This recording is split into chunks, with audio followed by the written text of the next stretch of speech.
Alright guys, so today is going to be the Micronics study group kickoff. What we're going to do is talk about quite a few things here. It's on the right hand side. You'll see we're going to talk about goals and the format of these study groups. I know Joshua's been in these before a couple of years ago, so you kind of know what's happening, but for everyone else we'll go over how they look like, what to expect. We'll go over the timeline. So how long is it going to take us to go through the different workbooks, when you should be looking at taking your lab, if that's what you're aiming for. Hopefully you are. But some people actually go into these study groups not really wanting to get CCIE right away. Joshua, when he did our study groups, he didn't even have a CCNP, and I think we helped you get your CCNP quite well, right? So we'll talk about that. We'll talk about what happened in the past, so past sessions and successes. A little bit about mental preparation. I know we have a video about it, but we'll talk a little bit more. What you'll need in these study groups, resources, Slack specific, ways to lab, GNS3, all that good stuff. So I know some of you have already gone through this hackpad already. So goals and format. We're going to be going through the workbooks topic by topic, and you can see here that we're starting off, should make sense, we're starting off at foundation, going through advanced routing and switching, which is the 4 volumes, and then we're going to hit troubleshooting. The different ones are going to take different amounts of time, so we'll talk about that in the timeline. But generally what we're aiming for is it's going to take a couple months for foundation. The bulk of the time is going to be for advanced routing and switching. Troubleshooting shouldn't be too bad, and then we'll have Cisco 360 labs at the end of that. So as more people start scheduling their lab dates, probably you should be scheduling your lab date somewhere in this area right there. So the advanced routing and switching, maybe when you're finishing up like volume 2 or volume 3, then you should get that. You should be scheduling your lab. So we also have what's going to happen is, as we start getting people scheduling their lab dates, let's say like we have a bunch of people scheduled for November or December, and of course you're going to decide when to schedule your lab. Don't make us push you or whatever. Do what you feel is somewhat comfortable, but we're going to transfer into what's called D-Day mode. D-Day mode, we've done that a couple years. We did that a couple years ago. This was when we're all trying to beat the V4 deadline. This was June 2014. And what the D-Day mode was is basically for about 5 months.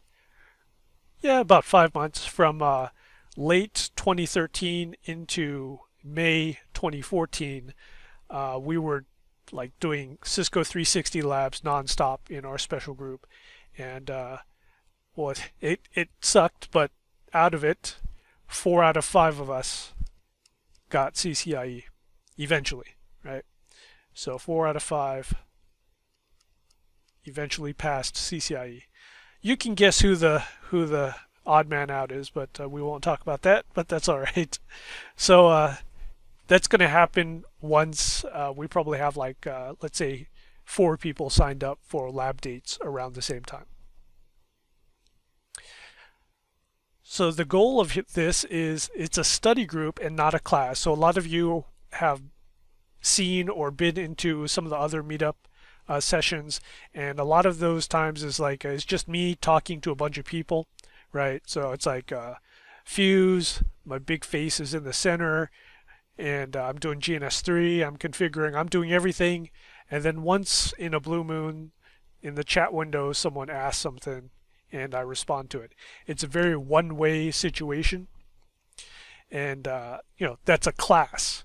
Here this is a study group, and with the study group it's very much I crack the whip. Actually everyone cracks the whip. There's basically shared misery, if I can call it that.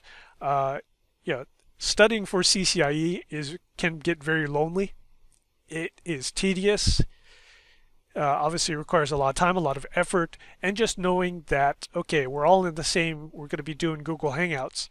So we're all in the same room, we're all labbing together, and so we know that basically on the other end of it, there's another guy or a bunch of guys that are going through the same stuff that you are. So that will get you through it. Also, if you're labbing, you know, we're going to do like, let's say we're in BGP, right? BGP Foundation. All right, we're in the Foundation workbook. We're on BGP for that day, let's say. You know, for that day, we're going to say, okay, we'll try to complete tasks, I don't know, 1 through 5, let's say, just as an example. So we start doing the tasks. Basically, all I'm saying at the beginning is like, okay, let's load up task 1. Let's see what's up. You know, let's take a look at the topology, and let's take a look at the tasks. Talk about a little bit. You know, then we start labbing. We all kind of go at our own pace, and you know, you can. We all get ADD, as Joshua probably remembers from our labbing days, and sometimes we get sidetracked. We throw in YouTube videos and stuff like that. But basically, for the most part, we're labbing, and if something comes up, you say, "Hey, Humphrey, what'd you see on router 3? You know, I did Command X, and I'm seeing this. Do you see the same thing?" And then, okay, I'll go on router 3. I'll do something. I say, "Oh, well, yeah, I'm seeing something different. Let's see why." You know, and it's okay. Let's take a look at your screen. We'll talk about how the screens will be shared, but we compare notes. We compare screens. Oh, okay, you have that command on router 2. That's what's causing it, right? And we've run into situations where we have a complete disagreement of why something's happening. And that's fine. We talk it out. We lab it up. We may fire up another GNS3 instance. And, you know, we may get off on a 2-hour tangent, but in the end, it really, really helps us learn. You know, trust me, after you do that 2-hour argument session about OSPF or whatever, you will never forget it. So it does have its uses. So other than basically saying, okay, on this day we'll try to do BGP 1 through 5.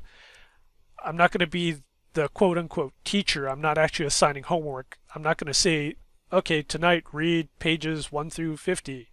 That's all the reading is on your own. You should be doing this scheduling on your own time in addition to all this labbing. You know, but just beforehand in the Slack room, I'll probably say, okay, tomorrow we're counting on covering MPLS, the first couple tasks or something like that. And it can vary depending on how much trouble people are having. If we're breezing through, let's say, OSPF, you know, let's say on that particular day, we were supposed to cover OSPF tasks, I don't know, 1 through 10, and we're just like kicking ass. So we'll say, okay, well, do we want to stop at 10, or do we want to push it and go to, let's see if we can go to 15 or something like that. Right? So we're kind of playing by ear. And the most important part is with the study group is you're mainly teaching yourself. You're putting in most of the effort, and we're just here to kind of not yell at you, but we're basically saying, hey, you know, if you want to go to sleep, oh, I'm tired. I had a long day. I've been awake since 6 a.m. I'm tired. It's like, well, how about this? Let's do one more task. You know, can you handle one more task? Like, all right. And then usually what happens is that one task turns into 2, and then, you know, 3 a.m. rolls around, and you're like, holy crap, I need to go to sleep now, and that's cool. We're going to be using Google Hangouts. I know today we're using Fuse, and that's because we expected a lot of people. I know here it says maximum of 10 people, but I've got Google Apps for work. Google Apps Work Edition. It's only $5 a month, and what that gives me is 15 people. So I think we can. I don't think we'll actually hit 15 people for the Micronics study group, but you know, we have that ability to do that. And start times, we're looking around 6 p.m., but I can kind of tell already that 6 p.m. might be too early. So we can adjust that if 7 p.m. works better, which I have a feeling it will, then we could do 7 p.m. Pacific. But it kind of depends on where everyone's located at. And in the Google Hangouts, everyone shares their... Go ahead. Hey Humphrey, this is James again. It's been a while. Just for you, I'm moving, so I'll be 1 hour closer. So 7 will actually work for me. Cool. All right. Sounds good. Well, I'm unemployed today. Unemployed by choice? Yep, I walked out at 4 o'clock, and I start my new job at 10 o'clock, and then I move to Texas, so I'll be an hour closer to you. Oh, nice. And hopefully, Cool deal. Yeah, good to hear from you. All right, so Google Hangouts, everyone shares their screen. Everyone shares their screen. Yeah, there's none of this like, I just want to listen, I just want to watch you guys lab. No, none of that. Everyone shares the screen. Everyone's at least attempting to lab. You know, trust me, I'm not going to be like the Nazi and say, hey, why, what's going on there? I don't see you typing. It's not really that, but if your router screen is shared, but okay, on monitor number 3, you're doing something else, that's cool, that's okay. But at least look like you're labbing with us.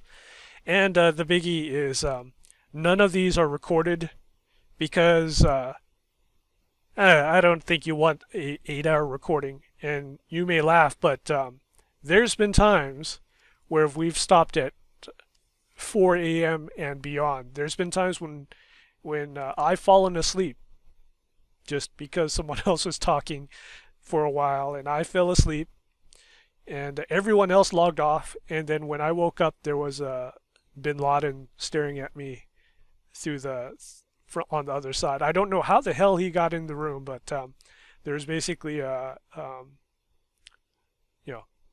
it was like the clone of bin Laden was staring at me. That was kind of scary. So these can go very, very late. Of course, if you have a job in the morning, don't feel that you have to go all the way till 4 a.m. This isn't like last man standing type of thing, but at least try to push yourself to go a little bit farther than what you would normally kind of quit at, because this is going to be what's required for CCIE. So getting into the timeline, we have sessions. I'm looking at 1 to 2 sessions a week. So also remember that the I&E sessions are happening at the same time. So most likely, the way it looks is, let's say we've got Monday, Tuesday, Wednesday, Thursday, Friday, let's say. Saturday and Sunday, it's hard to get people on the same page on Saturday and Sunday. And when we get to mental preparation, you need to have some type of cheat day or slow day. This is kind of almost like working out. You're going to need some day where you don't do anything or do very little. So if you try to push yourself 7 days a week on this, it's great. You'll be able to do it for short spurts, but you're going to hit a time where you're just like, no more. So it's a sure way to burn yourself out. So what we'll probably look at is if we do a 1 day a week thing, just for an example, Tuesday might be, let's use Monday, let's say. Monday, since it's M, will be the Micronics day, and then let's say I&E will be Wednesday, something like that, right? If we do a 2 day a week thing, then I'll probably do something like Monday and Tuesday will be Micronics, and then Wednesday and Thursday will be I&E. I mean, something like that. I'm thinking that 2 days in a row is a little bit better than trying to do something like doing a Micronics on a Monday and Wednesday. Because the thing is, if you run into problems, let's say at the tail end of Monday, your brain is still kind of working on it, and something might kick in, and then when we lab Tuesday, what we can do is say, hey, you can say, well, before we start with new BGP labs, can we redo number 5, let's say? Well, yeah, that's fine. And maybe it settles a problem that you have, or breaks through some level of difficulty. So 1 to 2 times a week for Micronics and 1 to 2 times a week for I&E. As I said, sessions could last several hours. Our timeline is ambitious. It is quite ambitious. What we're looking at is for foundations. We want to get through foundations in 1 to 2 months. So 1 to 2 months. If you're looking to take Narbic's bootcamp, if you're scheduled for it, it is advisable to have a decent chunk of foundations complete. I mean, it's really good if you can complete entire foundations, but honestly, very few people who attend actually complete foundations. A lot of people don't even do any of the foundations. So if you can get through, let's say, 50% of foundations before taking the boot camp, you'll be in good shape. You'll do very well on that assessment test. You'll be probably in the top 25% of the people there. And don't worry about if you feel ready for the boot camp or not. It's I've probably been to 5 or 6 of his boot camps. Trust me, there are just some sad people going in there. There's some good people too, but as long as you're not the last one, that's good. I know it's a very low bar to set, but as long as you're not dead last, you're fine. So foundations 1 to 2 months. Advanced routing and switching. This is the bulk of it because it's freaking 4 volumes. Now, thankfully, the biggest volume, I believe, is volume 2. So they're not all equally sized, but the crazy thing is volume 2's got the BGPs. So the BGP is the killer. Also, I think it's volume 2 that has MPLS. Might be volume 3. I don't remember, but I just converted everything, so my brain is mush. But MPLS is also quite lengthy. So advanced RNS 3 to 4 months. For troubleshooting, not too bad. You're looking at 1 or 2 months, and the troubleshooting, you actually do most of the troubleshooting stuff in the boot camp. You're going to see a lot of the labs in troubleshooting happen in the second week of the boot camp. And actually, truth be told, everything in advanced routing and switching workbook happens in the first week of the boot camp. Whenever he gives an example, whenever he's drawing on the whiteboard, he's taking that from the workbook. So if you actually can do some of the advanced routing and switching beforehand, that's good. But if you don't, it's not a big deal, because what's going to happen is you're going to finish the boot camp. So let's say in June you take the boot camp.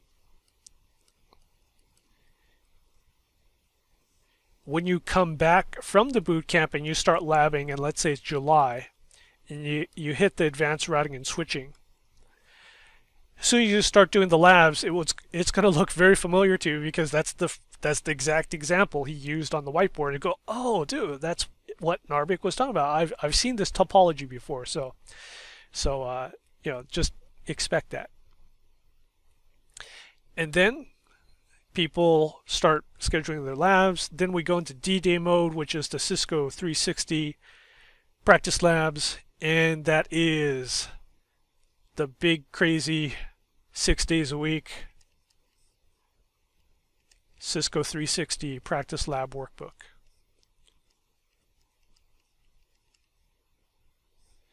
And this is the one that has 35 practice labs, and what we did in the previous, we'll talk about, but we basically went through them one by one, and it was quite fun, sort of, in a weird way.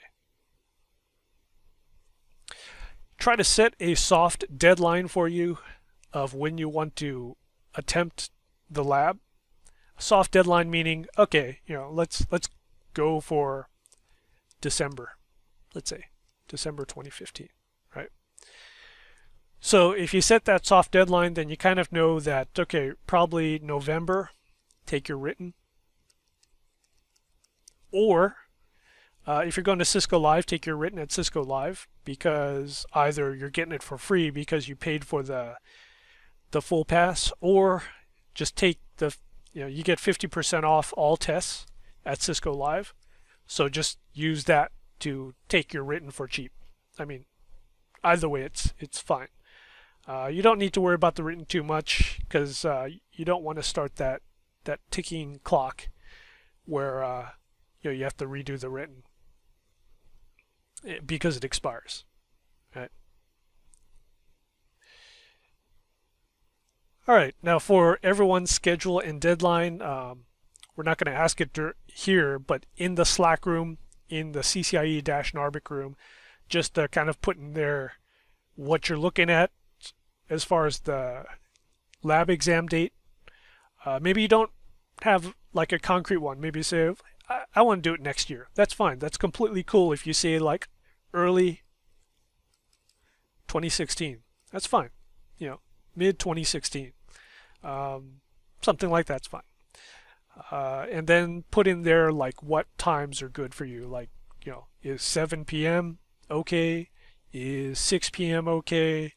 Maybe you can do Saturdays. Maybe you can do Sundays. Just let us know in the Slack room, and I kind of will collate all of that, and we'll pick a date and time that works for everyone. Okay, so before we go into past sessions and successes, questions about the timeline and how long it takes to go through the different workbooks and how often the sessions will be. Yeah, Humphrey, I had a question about the Cisco 360 Practice Labs workbook. Is that supplied at one of the boot camps, or if not, where can it be purchased? Yes, so that is a good question. The Cisco 360 Practice Lab Workbook is it's a separate thing that's sold on the Cisco Learning Network store. So originally it was the V4 one. I think it was 35 or 36 labs. I forget exactly. They updated this for V5, and I think it's 10 labs now, but I'm not sure. Something like that. So I'll look up the price and stuff like that. But it's quite affordable. It's not a big deal. But Okay. these labs were awesome. These labs were really great, and they used the exact same topology. So when all of us got to the V4 lab, we're like, oh, cool. All right, I get layer 2, no problem. Frame relay, no problem. So it's yeah, these helped us quite a bit versus INE practice labs. I heard from a lot of people is like, see, when you get the Cisco lab, the layer 2 is a little different than INE, and that threw off some people. They're like, oh, I'm always used to the backbones connected here. Oops. That type of stuff. Yeah. Okay, any other questions about the timeline? All right. Past sessions and successes. As we said, in the past, we had the Google Hangouts. This was between 2013, 2014. I think we started all this madness also in 2012, kind of a light labbing. And a lot of people, Paul was in them, Josh was in them, Justin was in them, a whole bunch of people were in it. I think James was in a couple of them. And I was. yeah, so I hard so some of the folks are coming back, and most of the time we ended probably around 10 p.m., 11 p.m. Pacific, but there were times where it just went on and on and on, and it just kind of varies. We play it by ear, and sometimes we hit a lab. I'll give you a good example. There was a BGP lab on. It was one of the like one of the different ways that you can. That whole was it? We love oranges as oranges, all that stuff, right? The whole decision tree. And this one lab was concentrating on like the third one down, third or fourth one down. And we were labbing it up, and we just like could not get this damn thing to work. And you read Ine's explanation, and it's like, what? It's like, WTF? What's going on here? Your explanation sucks. And you go into the forum, and the forum has like a 30 post thread in it about like, hey, this isn't working exactly as it should. So you run into those situations, and this is not a dig on INE. It because in the end we did figure out like how it worked, and it's you never forget those things, right? So it's actually good if you start getting really you're labbing so much that you can spot mistakes in the workbook. That's when you're kicking ass, right? Don't just take the answers for granted and say, okay, well, they said it's this. Well, are we sure? Can we replicate it? That type of stuff. So those are situations where it can go up until 3 or 4 a.m. because we're just like, ripping our hair out going, damn this thing. Let's get this to work. I'm not signing off until BGP neighbor comes up on the other side, or this route gets to the other side, something like that. All right. The D-Day labbing, as I said, 4 out of 5 became CCIE. So that's a good ratio. That's not too bad. Some of them took a while, like Martin just recently passed. Some of us took 5 times. But we passed, so that's okay. And as I said, Joshua got his CCNP after going through the hell. So that was pretty cool. Joshua was doing CCIE level labs without even having CCNP. So, Joshua, do you want to take a minute or two talking about that experience? Yeah. I actually the main reason I came over to Router Gods was my professor recommended the group, but I had already failed my CCNP route one time before I came over, and needless to say, I had no experience in networking, so it was that much harder to grasp a lot of the information in the CCNP route. I was still pretty much all book knowledge. So when I came over, I started interacting a lot with the guys that were studying for the CCIE. Specifically, I think we were using the INE material at the time, and once a lot of the labs caused me to have to understand the routing protocols a lot more than they require in the CCNP. So after getting that fundamental understanding of how the protocols work, it was that much easier to work through the lab scenarios, especially like redistribution. I think in the CCNP is a very difficult scenario they give you. So definitely having a very good reinforcement of how administrative distance would be evaluated and how you can change a router's outlook of administrative distance locally was a huge help. But yeah, I mean, just all around going through that and having to really understand the fundamental knowledge of how routing protocols make decisions and how a router would evaluate all the different routing protocols, all of its different route choices, with respect to everything was a huge help. So that ultimately led to me easily passing through each one of those lab exams or CCNP exams. Yeah. So if you haven't done your CCNP yet, geez, after you go through this and you take those CCNP route should be like, you should laugh at that and go, really? Is this all you want me to do? Because when you get into the advanced routing and switching, some of the configs in there, you'll hear this term. Narvik calls them ninja, ninja configs, like stuff like, oh, do they have to be in the same subnet to become neighbors? Yeah. You know, you may think, yeah, they need to be in the same subnet, but he'll show you like, no, they don't, and he'll show you configurations and weird commands and stuff like that. So after you go through the ninja configs, when you get into the like a CCNP route test or just a normal anything under CCIE, it should be easy. So there's a question by Joshua. Has there been an update to Narvik Foundations?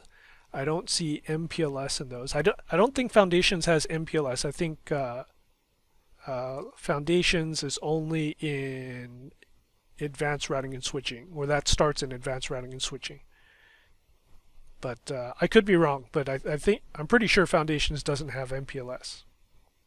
I would open it up now, but since I'm Camtasiaing, it will crash with the lock lizard. So if someone else can just verify that on your end.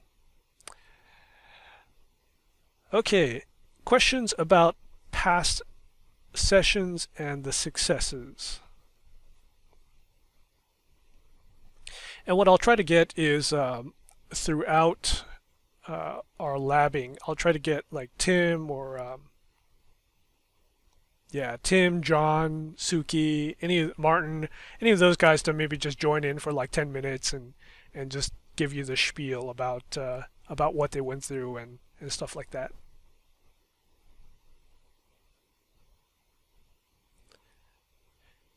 Cool. All right.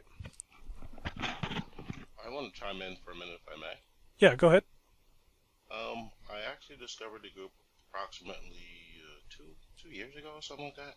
Met Paul, started doing a lot of labbing. I've had my CCNA probably like 10 years ago, and I got into server stuff. And I want to get back into it, and your group has been very instrumental in helping me actually achieve my CCNP. Finished that up last year. And this year I'm just trying to decide which boot camp or which course would be best for me in order to complete my CCIE. I see there's a lot. I know Narvik is very good. He comes highly recommended, but that looks very, very brutal. Okay, so that's a good question. Is like, you got three choices, right? Well, you have more, but you got the three primary ones. You got Narvik. You got INE, and you got IP Expert. Right. Technically, you have a fourth, which is Cisco 360, but fuck them. So I'm not even gonna mention them. So. I don't know any CCIEs who passed with those. Yes. I'll give you yeah.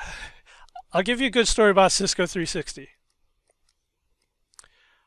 On my first lab attempt in San Jose,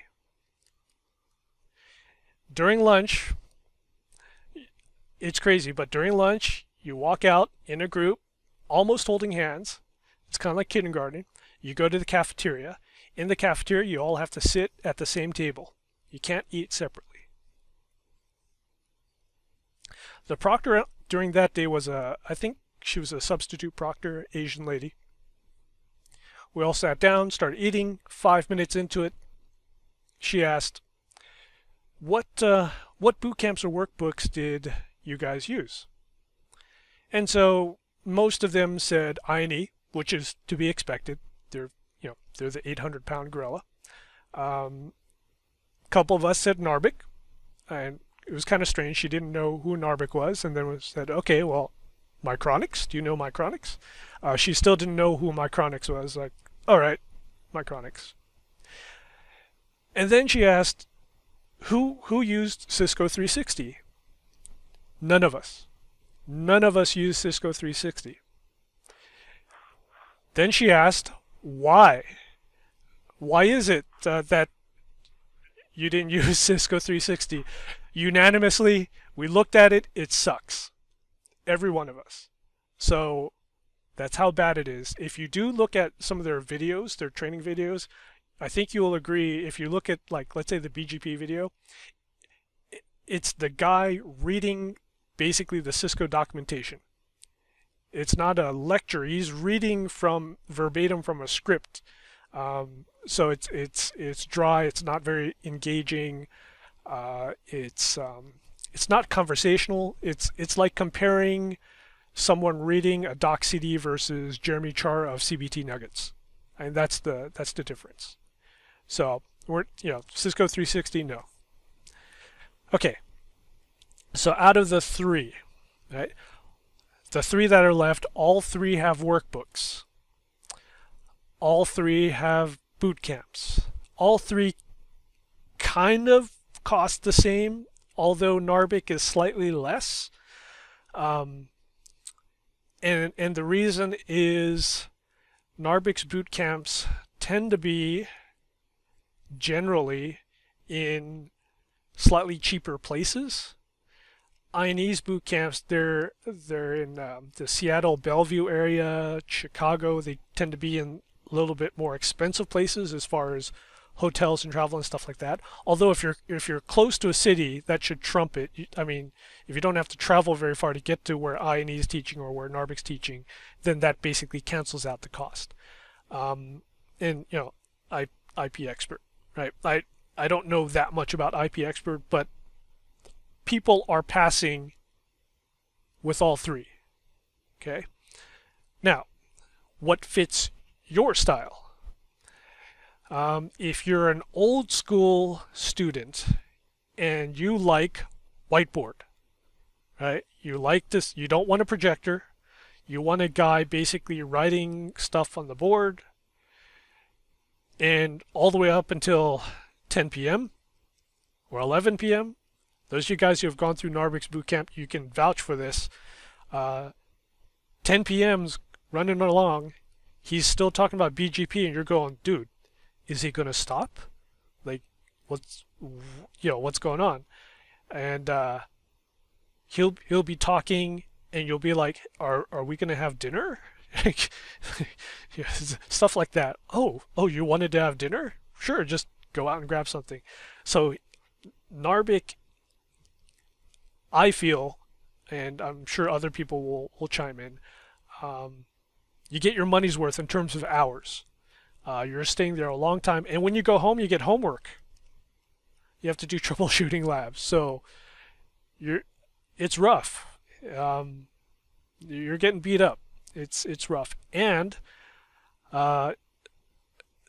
you get 2 assessments. On Monday, you get the assessment, which goes to BGP. It's actually a pretty fun one. It's not too bad.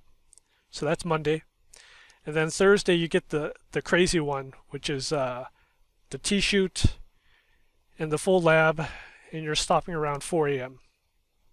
The Thursday one starts at 7 p.m.-ish. So you get these, which INE does not have. And this is given by Cisco. This is official Cisco stuff. Right, so that's Narvik. INE's method of teaching is different. Now, I can only say what happened. I took their CCIE SP bootcamp. So maybe what they do for route switch is a little bit different.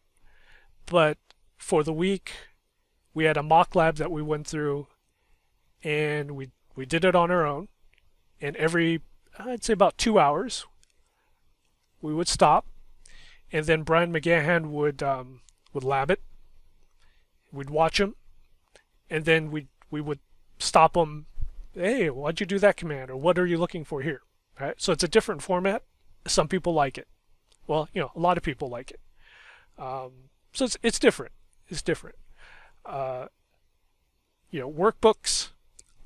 I'll be honest with you.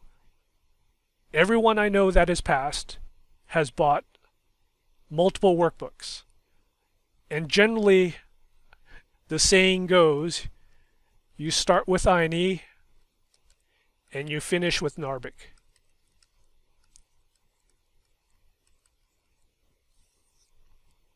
Right.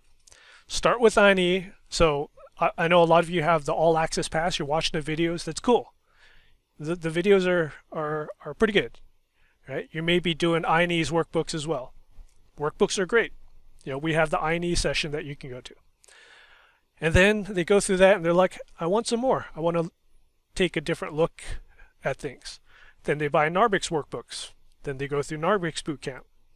And we had a couple people, there's usually a couple people that have gone through INE's bootcamp and then they go into Narbix bootcamp and they go, wow. Yeah, so some eyes have been opened, but I'm sure it's the other way around too, where people go through Narbix bootcamp, then you go through INE's and wow, this was explained differently. Now I get it. So I think going through 2 boot camps from different providers may be overkill, but certainly doing 2 vendors' workbooks is kind of the norm at this moment, and then doing 1 boot camp, whatever one fits your personality. There is no best boot camp, and we'll talk about that in a little bit. But it's just whatever works for you. I know that it may not have completely answered your question, but people pass with all 3 of these. It's just kind of going with whatever one you like. It definitely did address my question. I've heard of IP Expert, but I haven't heard of that many people actually using the material. Just a few people from here and there, usually older people that have been in the technology game a lot longer, have been using IP Expert stuff. Most people are recommending INE stuff, but I do have the All Access Pass, so I'm on there doing their, watching the videos, doing their labs, doing their workbooks, things of that nature. I know it's kind of a joke to say this, but what do you actually think of like CBT Nuggets? Their material is no good at all? Well, CBT Nuggets is good. CBT Nuggets got me through CCNA because Jeremy Chara's videos are awesome. They're great. Yeah, it's good to watch. It's a video that, okay, it's 30 minutes, 40 minutes, I can finish them. It's engaging. He's got enthusiasm. Now for CCIE, I probably wouldn't be doing CBT Nuggets, but CBT Nuggets is good for a lot of other stuff. They've got so many topics, so there's value in that. But if you're concentrating on CCIE, then and it's a question of, okay, do you want to be paying for INE All Access Pass, which is what, $100 a month, 99, something like that? I think it's down to 50 now. Okay, so let's say 50 a month, and how much is CBT Nuggets per month? Yeah, whatever it is, right? So do you want to be paying for INE and CBT Nuggets per month and getting hit with that? That's going to be a choice that you have to make. Yeah, I can actually speak to that a little bit, Humphrey, if you don't mind. Yeah, go ahead. CBT Nuggets, I found they were really great for the CCNA, but even with respect to the CCNP route switch, I really didn't feel like the videos prepared you. Jeremy is a great instructor, and he does do a really great job of getting you a fundamental understanding of the technologies. But I feel like the labs that he utilizes in the NP were not adequate. And even furthermore, now that they're doing the CCIE all-in-one deal, I've watched probably the first 2 videos of that series, and they didn't really seem to have that same ability to make subjects break down simply, because these subjects are so complex. I think they really require somebody that can explain it, in a way that the CBT Nuggets instructors, I don't feel, have been able to. That's just my personal opinion. I've gone through the INE videos with Brian McGann, and I've gone through the CBT Nuggets all-in-one videos, and the Brian McGann videos were by far much more beneficial. And I'm not sure CBT Nuggets has any workbooks. I don't think they do that. So that was a breakaway too. So Yeah. So, and the thing is, and it's not a dig against CBT Nuggets and Jeremy Char and Keith Barker.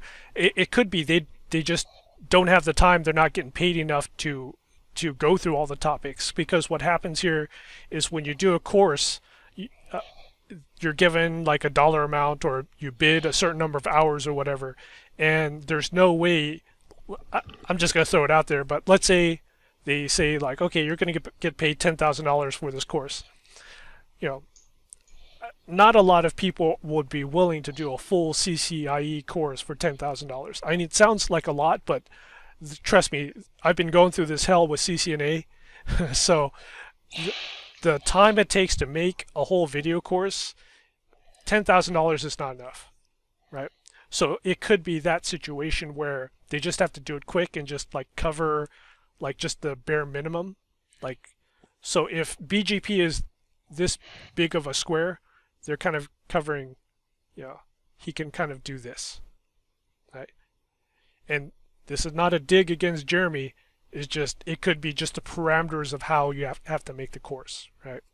So CBT Nuggets, good for everything else, good to start, good for CCNA. I like them. But if you're going for CCIE, you need to lab, you need to like hit these topics in depth, and CBT Nuggets is probably not going to work for you. Now, all access pass is great. If you have it, keep it. Yeah, it's something you will view over and over and over. You'll go back a lot, right? And unfortunately, fortunately, however you want to look at it, as far as videos, you know, like good CCIE level videos, I mean, you guys know, we won't sugarcoat it. INE All Access Pass is kind of the only game in town. Although IP Expert does have good videos. The new ones with Terry and Marco. Marco is some of the old ones. But I looked at them recently. A lot of them are kind of recycled from V4. And I haven't looked at them in like 2 months. So if you have an IP Expert subscription, maybe you can back me up, or maybe it's wrong, but maybe they have updated it. But a lot of their stuff is from V4, which is not necessarily bad, but just keep in mind that it's not like all updated recently. Yeah, recently. So IP Expert, I know, is trying to push hard into video, so that you could probably get a special or whatever. So, and Terry Vincent used to teach for Narvik, and I think maybe he came back. So it's pretty good. I like him. Okay. Let's see here. Mental preparation. What time are we looking? Oh, geez, 50 minutes. Main thing about CCIE, it's very much different than CCNP. I have this saying here, and this should sum it up. Embrace the unknown and plow through adversity. A lot of stuff's going to be unknown. It's going to look weird. It's going to look strange. You're going to hit roadblocks, and you just have to go through them. Everyone who's passed has had those moments where, you know, we were in our D-Day session, and we do a Cisco 360 lab. Let's say we do lab 2, Cisco 360. Thumbs up, kicking ass, right? We get through layer 2 in 12 minutes. We would actually time ourselves, and you know, I was like, dude, 12 minutes. I got through VLAN, spanning tree, and frame relay in 12 minutes. Holy crap, I'm awesome, right? Feeling good. Next day, lab 3. Can't get out of frame relay for 4 hours, right? And you know, what's going on here? One day I'm feeling up here, next day I'm feeling down here. And it's just the nature of the beast. CCIE will do that to you.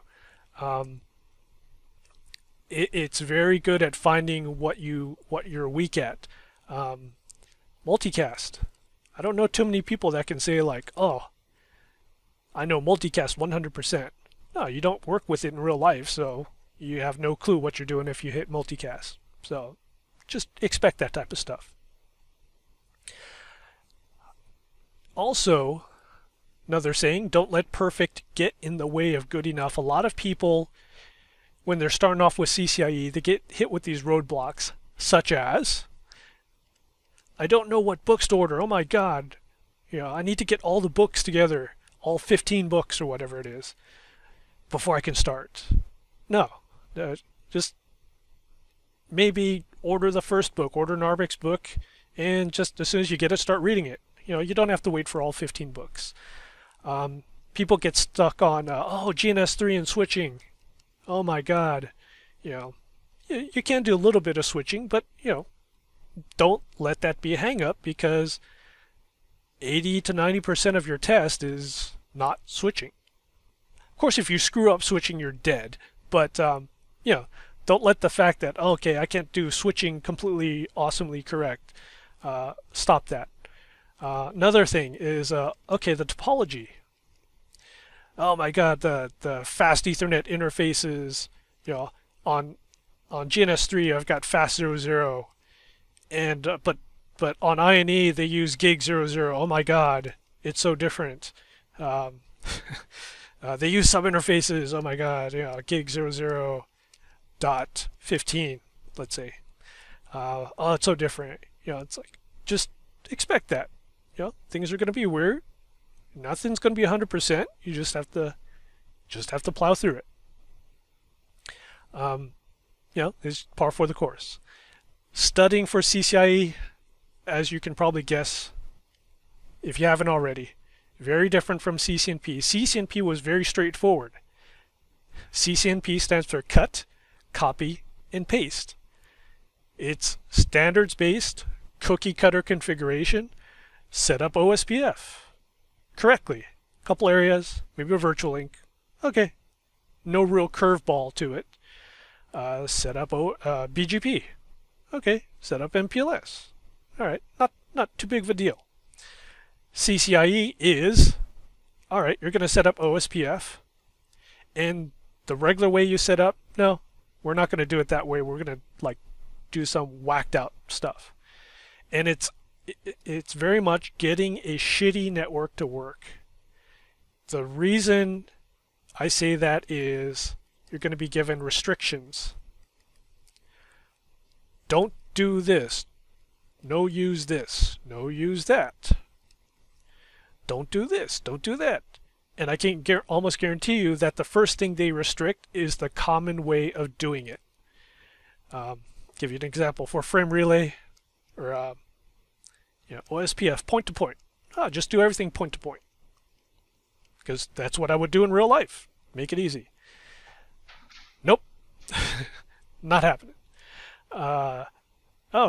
Two routers, Ethernet link. We all know it's going to be broadcast for OSPF. Nope, can't use broadcast. Oh, I've never done that before. Here's a good one. This was in one of the Cisco 360 labs. You're going to set up RIP. Awesome. Thumbs up. I know RIP. Great. But, oops, you have to leave the word auto in there. Like, the fuck? It's like, but I always type in no auto, and you're saying I have to leave auto in there. I've never done this before. Help. So you're going to run into that type of stuff. It's not real life. It's weirdness, stupid router tricks, that type of stuff. Although there's a really good rip lab for Narvik. That thing was ridiculously legit. Get rip routers to peer that don't have the same IPs, and you can't change the IPs. They have to be able to exchange routes. It's directing at subnets. It's ridiculous. Yep.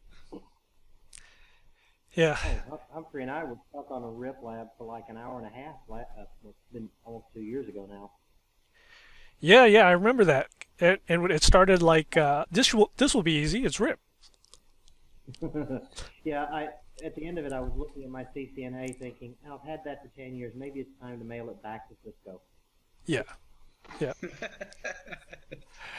So if anyone here has a problem occasionally with their ego getting out, which mine does sometimes, the CCIE is great for that. It will check your ego at some point.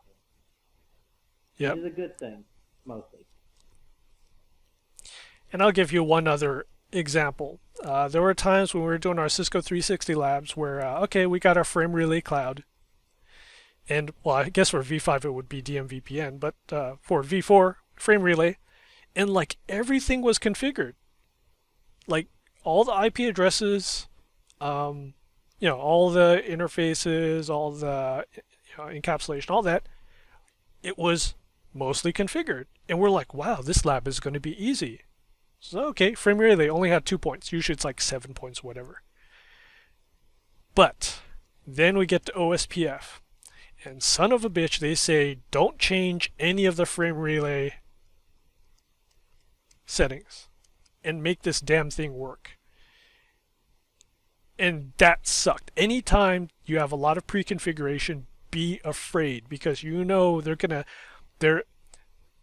was explained to me this way. You're painting a room. Cisco's going to make you paint yourself into a corner. They're going to drag you into the corner and beat you up there. They're going to lead you down this path. They're going to force you down that path and just hit you right there. They're not going to give you room to maneuver. So that's how they get you. Advice I was given by a guy who passed his CCIE is you learn what points not to get. It's just a very simple one, which is something we should be able to get, is they give you an access list. Well, if you're not careful, you put an access list, put an access list, deny everything except ping traffic from this IP. Oh, that's easy. You just broke your frame relay, or you just broke your routing protocol, and you took a score where you were probably passing, maybe had an 80, 90 points, and you just broke the bottom out, and you've now got about 20 points in your exam. Congratulations. Yep. And I've done it, so yeah. All right. Okay, so before you start, do a full review, honest cost-benefit analysis. And what I mean by that is you're going to be putting in so much time. Make sure before you start on this journey that you are willing to put in the time and the sacrifice and finish this damn thing, because it's going to suck if you quit halfway. It's not going to be cool. You're going to sacrifice a lot. Now, how much is a lot? It's going to be several months to a year to multiple years worth of your time. A lot of you have known me for a while. I've been at this for a while. Not continuous, but it's off and on. It just keeps going. One of the guys who passed in our group of 4, he was nuts. He quit his job to study full time. Not really recommended. That's high risk, but he quit his job and studied full time, and he passed. But make that analysis before you go. You're going to have thousands, more than 1,000 hours of labbing. It's insane.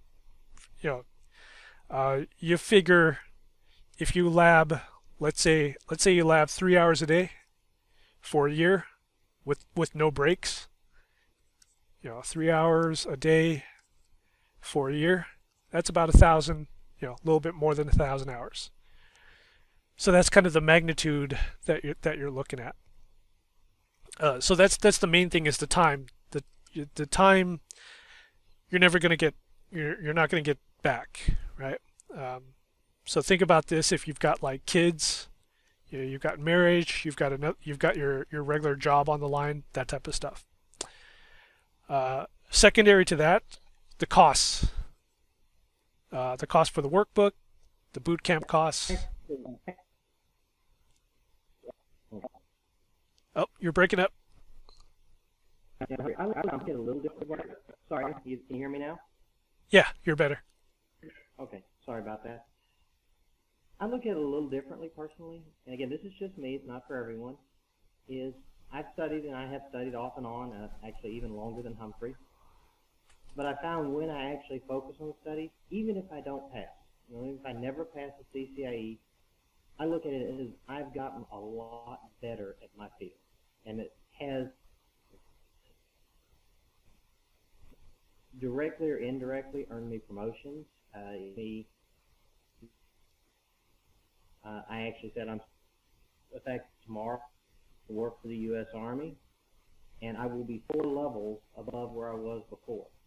I'll actually be looks like over at least 1 or 2 guys that used to be over me just a few years ago. So, dollar-wise, maybe not even dollar-wise, I'm not coming out ahead, but it's certainly helped me move up. Yeah.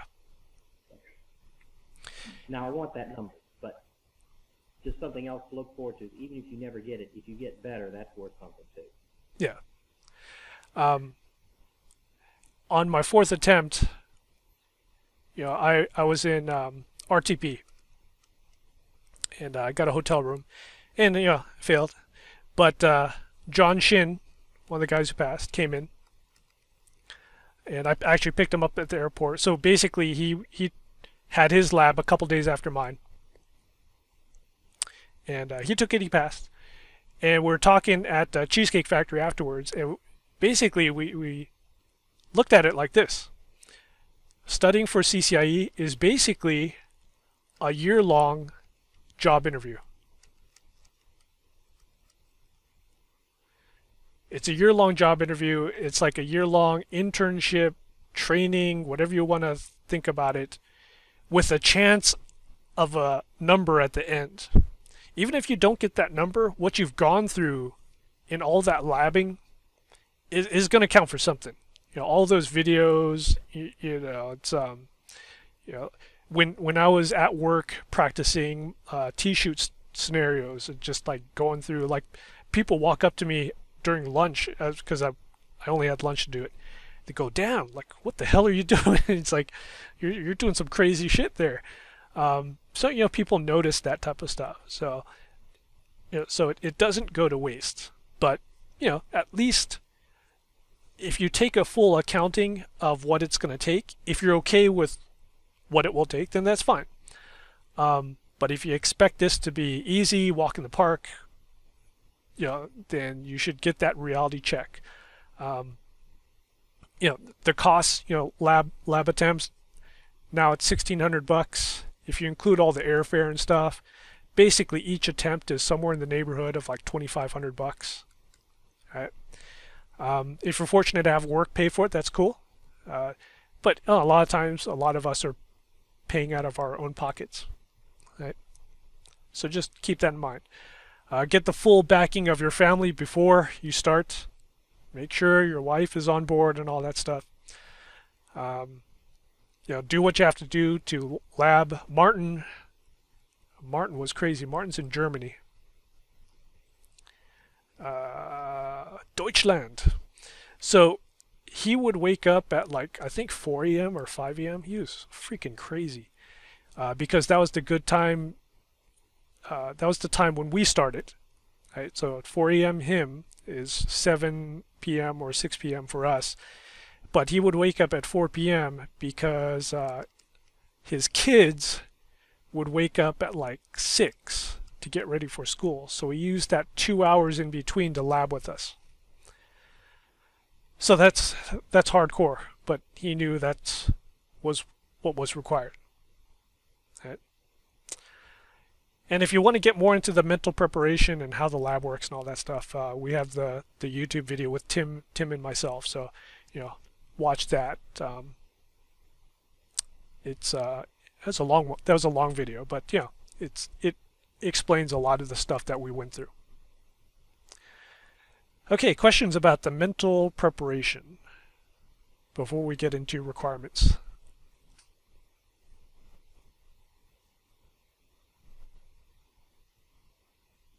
Cool. And it's going to be just one more thing on the mental stuff. A lot of people say I'm not good enough to get to get CCIE.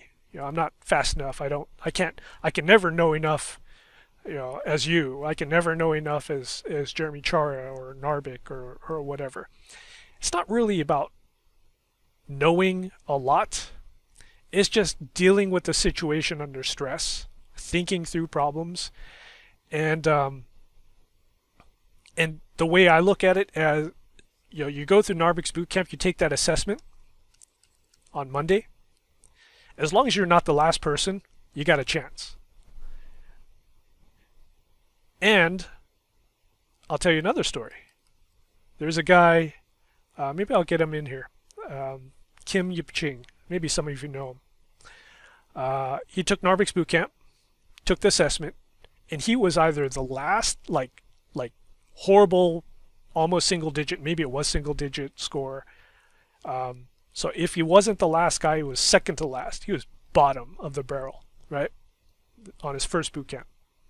He recently, well, not recently, but last year, he passed CCIE. Now, CCIE wireless, okay, it wasn't route switch, but he got his CCIE number.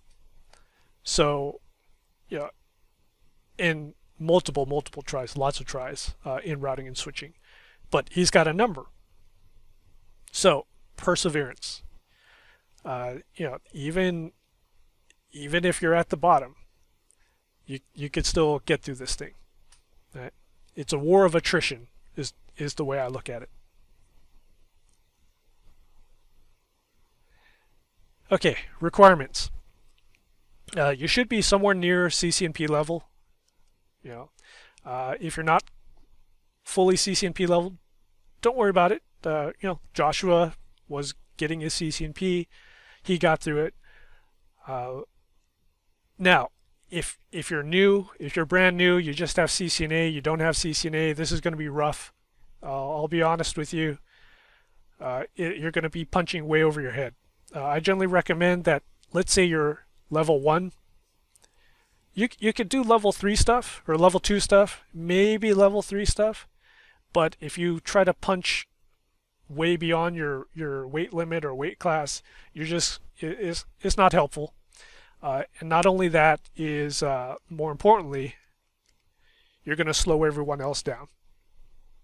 Right? You don't want to do that because other people have time on the line, money on the line for a lab date, that type of stuff. This should be obvious. You should have some way of labbing. You can't watch. So there's different ways of doing the labbing, which we'll talk about later, but some way of labbing. That should be obvious. Headset, need a headset. USB headset preferably, because if you use the analog, was it 3.5 millimeter one, the 3.5 jack, sometimes you have the ground hum, like that low pitched hum, 60 hertz hum that goes through the audio. So you don't want that.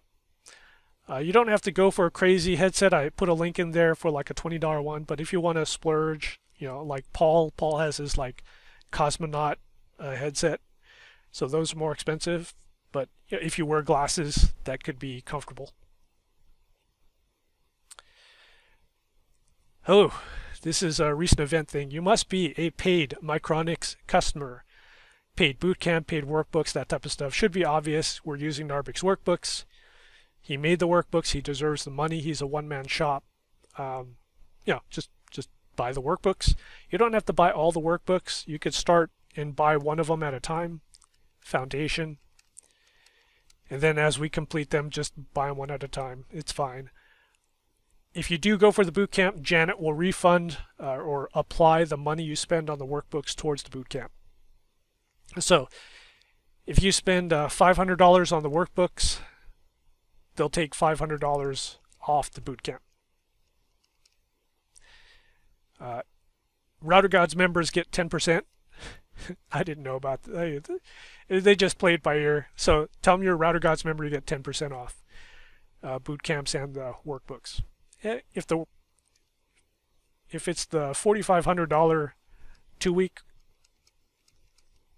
10% is quite a bit. And if you pay for the boot camp, you get the workbooks. So what I recommend is, if you have the money, plunk down for the boot camp don't schedule it, don't actually go to it, but pay for the boot camp now and say, okay, I'm in September, I'll go to the boot camp. But get your workbooks now so you can start labbing. They're cool with that. They'll do that. And come September, you'll have gone through some of the workbooks and you won't be too behind for the boot camp. So that's a common scenario to go through. These workbooks are lock lizards, so it's kind of a pain in the ass sometimes to use them. But what you can do is you can print them out. Some people do that. I know Hugh did that. He printed them out. Tim Cribbs did it. Printed them out. Took them into the Pentagon because you can't bring your own laptop in the Pentagon. Yeah, go figure, right? But he printed them out. And the way Tim labbed is Tim labbed on paper, and he passed.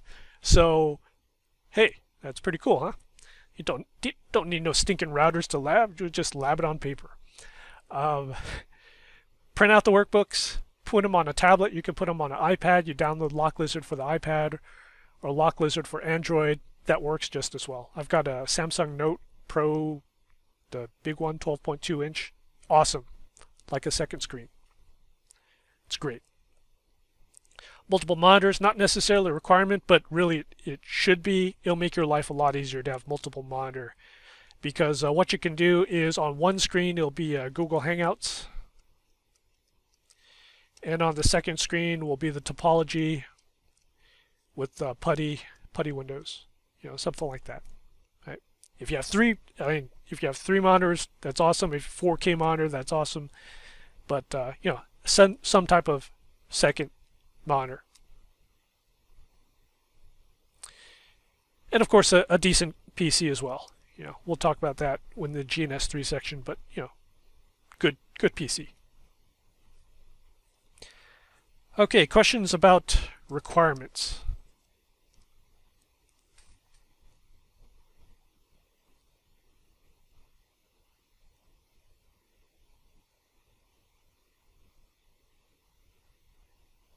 Okay. And if you think of something, just type it in chat or shout it out. Okay, kind of zooming through this. Resources. What resources do we have at Router Gods to help you? We have got 3 Slack rooms, multiple Slack rooms. We're going to talk about them specifically in the Slack section. This should be the main area for communication. Slack is supposed to cut down on emails, so before, if you're going to think about emailing me, just stop yourself for a second and go, okay, can I do this in Slack? And usually you can. Right? The discount, we talked about that. Converted Micronics labs for GNS3. We'll talk about that in a second. But I've taken a lot of the work. I've done a lot of the work for you and converted most 80%, 90% of the labs into GNS3. So theoretically, you can download them, double-click, assuming you have the image, and the lab will open up and run. You'll probably have to change the idle PC, but that's about it. Right? We also have a nice goodie here, routing bits. For those of you who don't know what routing bits is, it's a kind of like a cheat sheet, not a brain dump. It's a cheat sheet of notes, and it's made by Guy Ruhan. We get 20% if you order right here. If you mention Router Gods, you get 20%, and it's basically this humongous PDF with lots of config and notes, and it's awesome. It's great, and it's not that much. What, 97 bucks, 100 bucks, something like that. And you get 20. Like $98 or anything. I bought it back when it was 150. It is worth every penny. Yep. It's literally, if you could take one book on the CCIE, this would be the book. Yep. You can't pass CCIE with it. It tells you something, and then you look at that and go, I don't understand that. Well, it just tells you what you need to know. You have to go look the rest up. Yep. And during a lot of our labbing sessions, I would be referring to this pretty much every day. Like, I would have this open while I was labbing INE or Micronics. That's how valuable it is. So it's arranged in different chapters. You can see that we have different sections here. I can click on BGP, it busts me into BGP, talks about the process, establishing peering, here's the different ways of debugging, config, blah, blah, blah, blah, blah, right? So very, very useful stuff. If you buy it and print it out, print it on landscape and then take it by Office Depot or Staples or whatever you've got. And for those of us that are old school, you can get it bound on the left side, and they're spiral bound for a couple, into 2 little books, a couple of bucks, and I carry it with me a lot of places. I'm nearly worn out the first half of the book, and unfortunately I haven't done near enough on the second half. Yeah, yep. Which is why I'm not as easy yet. So I would have to say, if I had to pick my go-to thing for CCIE, if I can only pick one thing, in addition to the workbooks, it would be the Routing Bits Handbook. That would be the thing I would have. Okay, another resource we've got is the awesome, it's pretty crazy how good this is the CCIE Progress Tracker. So what the Progress Tracker is a Excel sheet, has all the topics for all the workbooks, doc CD links, the listing of books, and what you're doing is, okay, so you're doing Lab 1, you finished Lab 1, you could put a check mark by it, an X or whatever, and we'll just do that. All right. So then you could say, oh, okay, or you could put a date. That's probably better. So you say, okay, on Monday, June 1st. I don't know if June 1st is actually Monday, but let's say Monday, June 1st. I finished Lab 1 of BGP. Something like that, right? And then you could say, well, the last time, now it's August, let's say, the last time I did BGP Lab 1 was way back in June. Maybe I should do it again, right? So it lets you keep track. Also, you can kind of gauge when you're going to complete that particular section, right? So, oh man, I'm doing 2 of these sections a day, so that means in 10 days I'll be done with MPLS, let's say. Yeah. So something like that. The link is pinned in the CCIE Slack room, so you could go there and click on the link and grab it. It's also on his website. I think it's feralpacket.com. So that's his website, his blog, feralpacket.org. Sorry, .org. So you could grab it there. And this is one of those things when you open it up, you go, Jesus Christ, someone took some time with this. So you guys owe him a beer when you see him.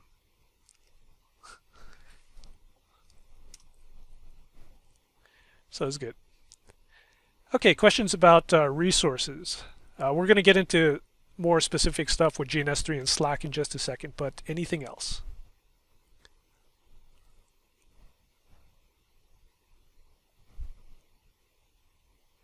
I think there was one person who, when they opened this up, they got depressed. They got a little sad because they're like, oh Jesus, is that like I have to do all this?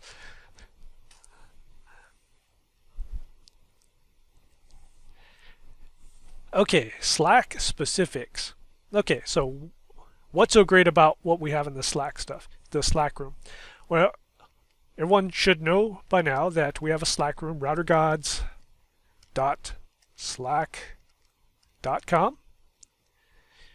You go to that, well, hopefully before you go to that, you email me for an invite, and you get invited. We got 3 Slack rooms. The first is the CCIE, that's the general room.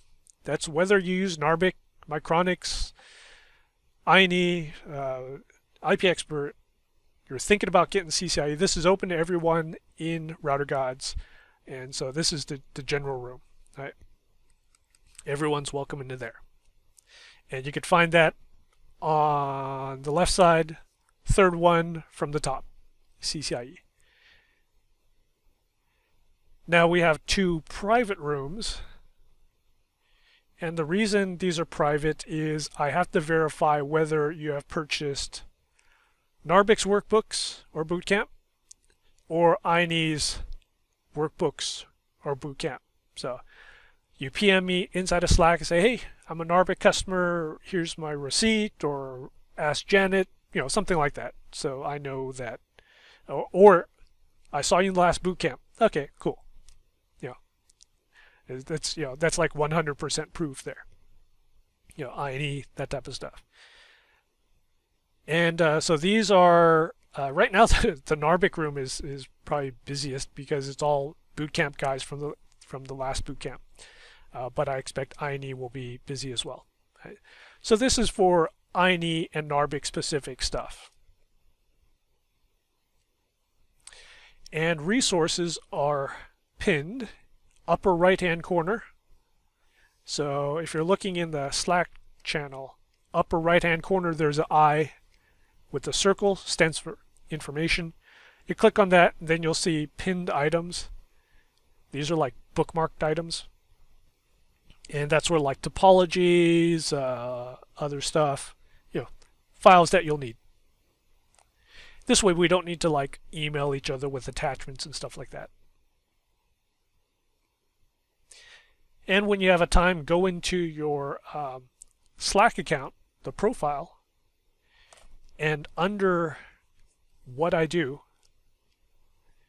put in the location that you're at. That way other people, when we start labbing, we have kind of an idea of where you're at.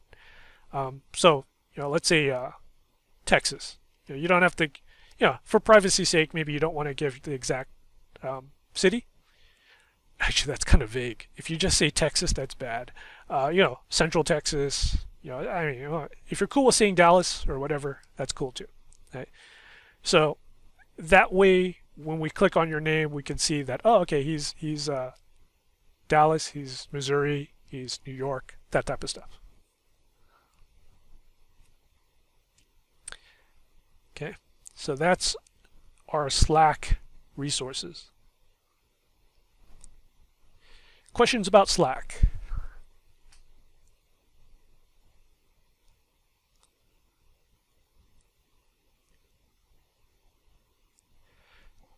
Okay. Ways to lab. Several ways, lots of ways to lab up the workbooks. None of them are perfect. They all have disadvantages and advantages. Even real gear has some disadvantages, namely space, power, and time. Just takes time to boot up the damn things. GNS3 is great, but some things it doesn't do so great at. So, nothing's perfect. Most people will have 2 ways or more of labbing. In the V4 days, let me think here. All my friends who passed, except one, so 3 of them had their own rack. Physical rack, and then the other one used a rental. He went crazy with the rack rental. So that was the primary, but every single one of them also used GNS3. Because sometimes your rack dies, then you go to GNS3. Sometimes GNS3, and then maybe you can't do something when switching in GNS3, then you go to your own rack. So multiple ways of labbing. Local versus remote. Sometimes you have to integrate the OS on all 4 switches. Yep. Or like your switches take a while to reboot, your routers take a while to reboot. So while they're rebooting, you fire up GNS3. I remember Justin, like he'd paste in a config and it blows up. Like, oh crap! Okay, it's GNS3 time. It happens. Right? Local versus remote. Now, if you only have one PC and that's the PC that you're running Hangouts on, okay, you have no choice. Everything's going to be local. You're running GNS3, you're running Hangouts, all on one machine. If you can afford it, and you can afford a secondary machine, you can run the GNS3 over there, or ESX or whatever, and then basically what you're doing is you putty into that machine. Different styles of doing stuff. If you can afford it, that's great. You don't have to, but if you have a sufficiently beefy laptop or PC, you could do all of this on a single machine. Okay, different ways of or flavors that you can lab up here. We've got the GNS3. GNS3 running the IOSV layer 2 for some switching. Now, you can get by with just plain GNS3 and routers, the 7200. That will get you through a lot of this.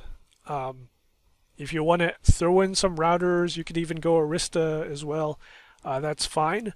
But the GNS3 7200 router image and the dumb switch will get you through a lot of whatever vendor's workbooks.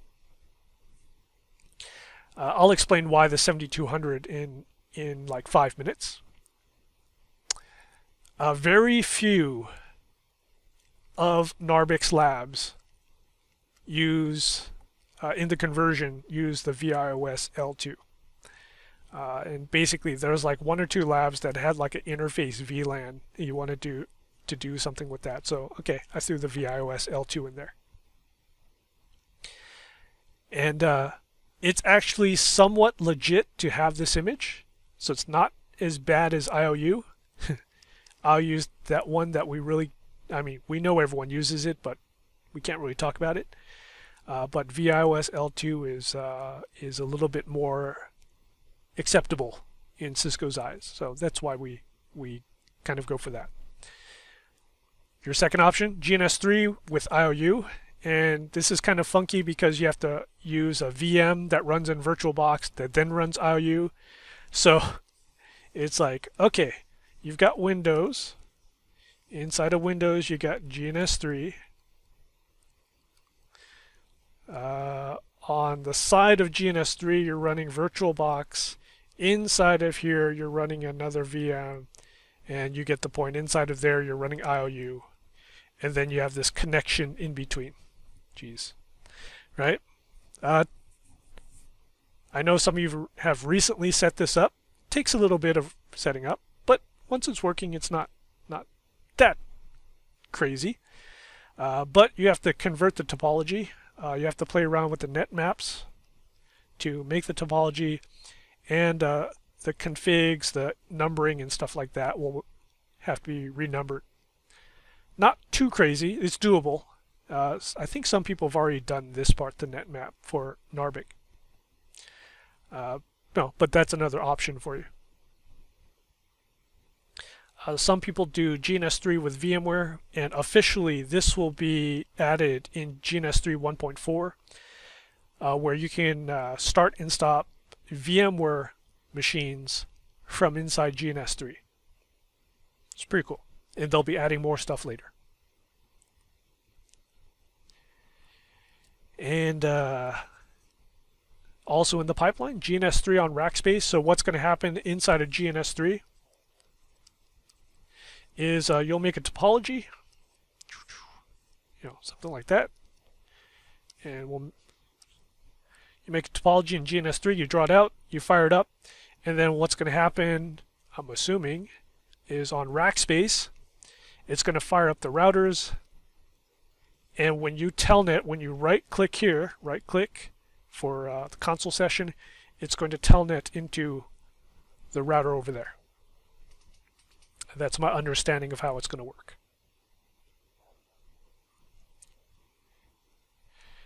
And of course there's viral. Yeah. For the INE guys, maybe a little bit easier for viral because Brian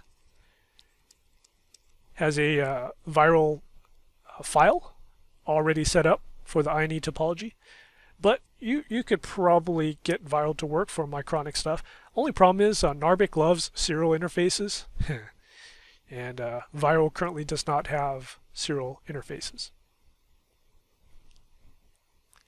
And there's a 15 device limit, and honestly, it's a piece of shit to set up, and it costs $200 a year, reoccurring cost.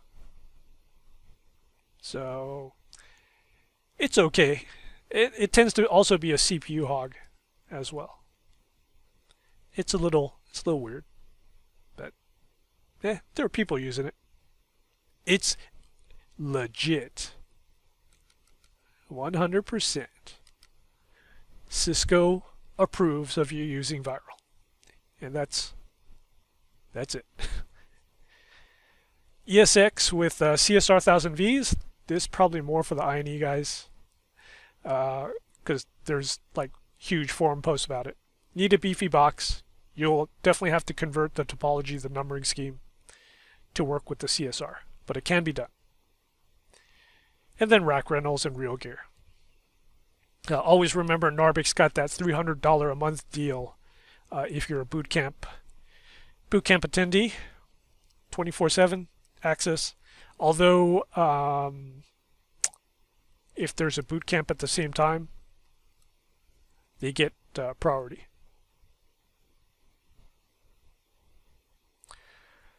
Okay, questions about ways to lab.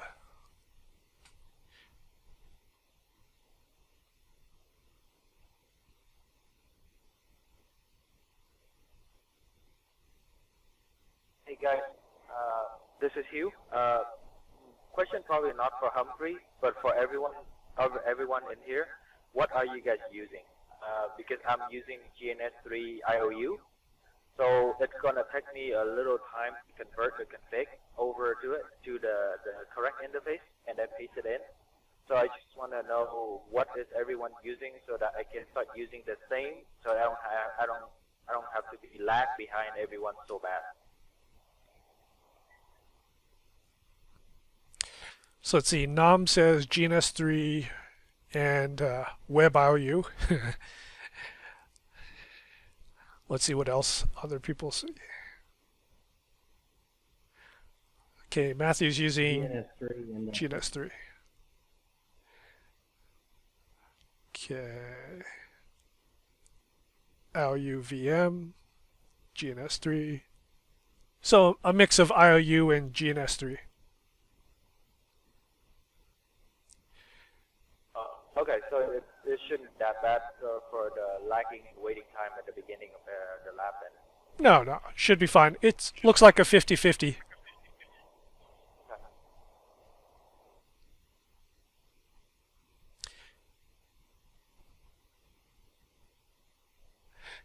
Yes, and you'll notice that I purposely did not talk about WebIOU because that's bad.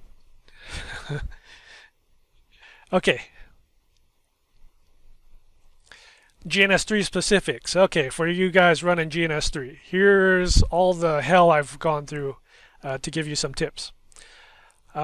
Computer should be pretty beefy because not only are you running the new image, the recommended image, and I'll tell you why it's recommended for version 5. You're going to be running Google Hangouts. You're going to be sharing your screen, so there's going to be extra load on your computer. Really should be Core i7, Core i5 fast is okay as well, but Core i7 at least 8 gigs of RAM because sometimes you're going to be running a very large topology, and I highly recommend an SSD.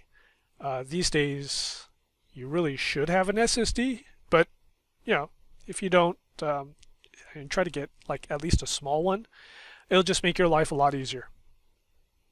So why the 7200? So in the past, I know some of you guys, you've known me a long time, I've always preached 3725. Best image, #1 image, 3725. So we have a problem here. For some wacky reason, recently, as soon as GNS3 upgraded to 1.3.2, the 3725 crashes a lot. Like, a lot. Not stable. Sucks to lab for 2 hours and then everything dies. Right? So it's not cool. Saving your labs, crash. Like 1 out of 3 times. So this is not good. 1.3.3, seeing the same thing. Right? So stability, for some reason, went down to shitter with the 3725. Don't know why. Maybe they'll fix it. Also another reason, 3725 only runs 12.4 T, blah blah blah, all that stuff at the end. As you guys know, V5 is now running on iOS 15, and the 7200 runs 15.2. So no brainer there. Also, the serial interfaces pretty much match Narbic's topology. You can add in the 4T card and the 8T card, and you get 8 serial interfaces. Cool. Some of the things I change or recommended: 512 megs for the image. I give you the exact image name, file name, so you can find it. Should be easy if you just copy paste that into Google. Some of the things is, by default, there's a fast Ethernet interface in the first slot 0. This just gives you a single Ethernet, fast Ethernet, so fast 00. So what I did in mine is I changed the defaults to do the 2FE, so you have a fast 00, fast 01. That's in all the converted topologies and configurations. So what's cool about this is Narbic, I believe Narbic does serial 0, it's either serial 01 or serial 11. So if you're like router 3 connected to router 1 and it's a serial link, on one side it's serial 11 and on the other side it's serial 13. It's to signify that that link points to the other router. So if you add the 8T card, you get interfaces 10 to 11, 12, 13, 14. So it's very, very easy to convert the topology. I've already done it for you, but if you wanted to do it yourself for whatever reason, it just makes the conversion much easier. And Narbic uses fast 00, fast 01. So just it's a slam dunk. Also, for a lot of Narbic's configs, you'll notice on R7, R8, he starts using gig 00. And on most of those configs, we realize that sometimes it's going to bomb out because your router doesn't have the interface gig 00. So he has a second line after that, puts in the same IP address on fast 00. So if one bombs out, the other one will take. Actually, fast 00 is first. So that way, if you don't have a fast 00 interface, but you do have a gig interface, this IP address will take in the correct interface. Yeah. So Narbic's topologies and configs are fairly easy to convert to GNS3. Right.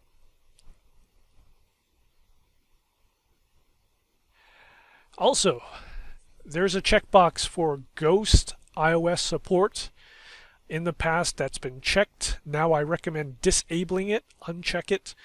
And if you don't know what that is it's a trade-off. So when you're running GNS3, you're getting hit in two places. You're getting hit in your RAM, and you're getting hit on your hard drive space and RAM space. What Ghost iOS did is, let's say you start up 5 routers, 5 3725s. If you have it enabled, what's going to happen is it's going to put the images on the hard drive and run them on the hard drive.